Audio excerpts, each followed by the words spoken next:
Carácter internacional y que pueden servir como detonadores de la economía en las regiones. No debe estar reñido el desarrollo con la historia y el respeto a las formas tradicionales que tienen los pueblos indígenas para salir adelante. Arquitecto, ha cobrado auge el funcionamiento de policías comunitarias. Al final de cuentas, hasta ha habido pleitos ya entre un senador y un gobernador, etcétera. Yo quisiera saber si, en opinión suya, la creación de estas policías comunitarias no eximen al Estado de una responsabilidad y no están actuando sobre o al margen de la ley. Finalmente, sería mi pregunta. Yo hace rato lo comentaba, no es un fenómeno donde puede haber una generalización. O sea, hay un ejemplo muy particular que se ha producido en el estado de Guerrero, que tiene 17 años trabajando y que ha sido complementaria la labor entre el Estado y la policía comunitaria. Esta policía, cada uno de ellos, cada uno de los integrantes es nombrado por asamblea. No es una autodefinición de una persona para asumirse como policía, es nombrado por asamblea. En paralelo han surgido una serie de fenómenos en los últimos meses que se han expresado como grupos de autodefensa. Estos han tenido una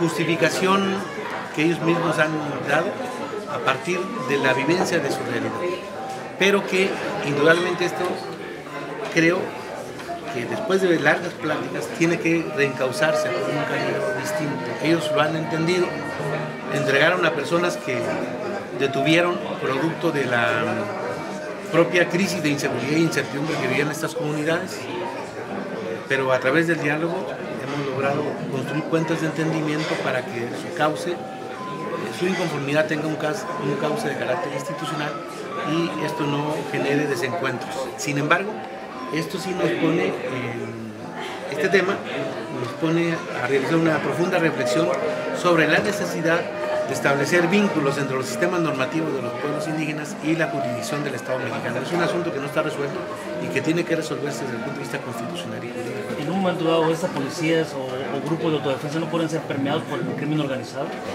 Sí, te voy a decir una cosa.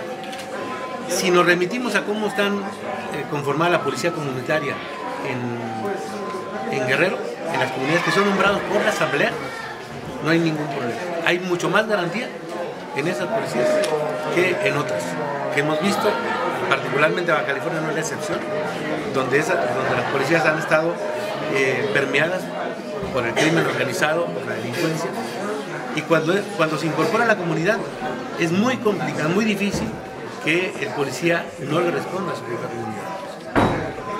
No estoy hablando de los grupos de autodefensa, estoy hablando de una experiencia de una policía que tiene 17 años, que ha trabajado y que tiene resultados que pueden expresar lo que ellos han venido realizando y que le han dado certidumbre a la ciudadanía. Lo que no es posible es crear de la noche a la mañana procedimientos que no correspondan a un patrón de respeto y de participación comunitaria. Si no podemos inventar un grupo de autodefensa diciendo que este va a resolver los problemas que no puede resolver la policía de motu propio. O sea, hay un ejercicio responsable de la opinión comunitaria que se expresa en una determinada forma de seguridad que ellos mismos se definen darse.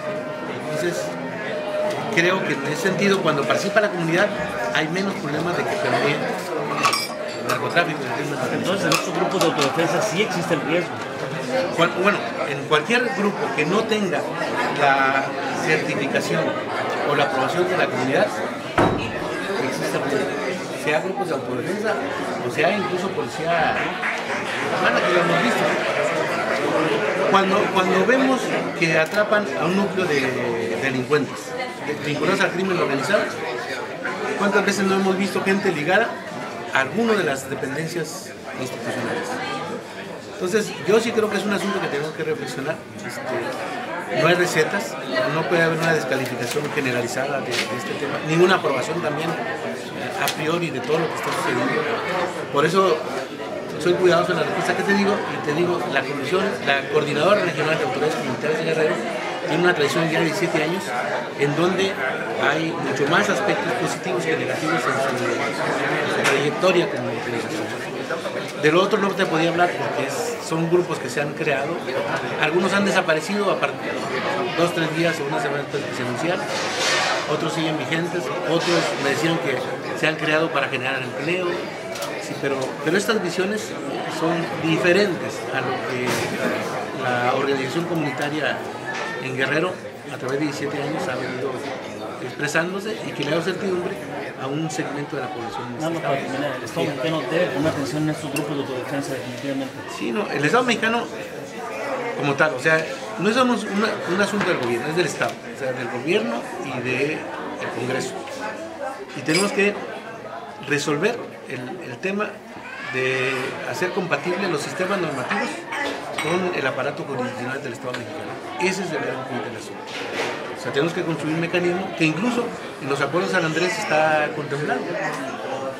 Y derivado del incumplimiento de los mismos, hoy tenemos un problema que se expresa de esta manera, pero particularmente en la fracción segunda del artículo 4 constitucional de la propuesta de iniciativa de nosotros, ahí planteamos la alternativa de solución a un asunto de esta naturaleza. No está en el marco constitucional actualmente y bueno, hay una ausencia, un vacío que de alguna manera se llenan por distintas interpretaciones que desde nuestro punto de vista se allanarían si hay un abordaje de este tema en forma integral.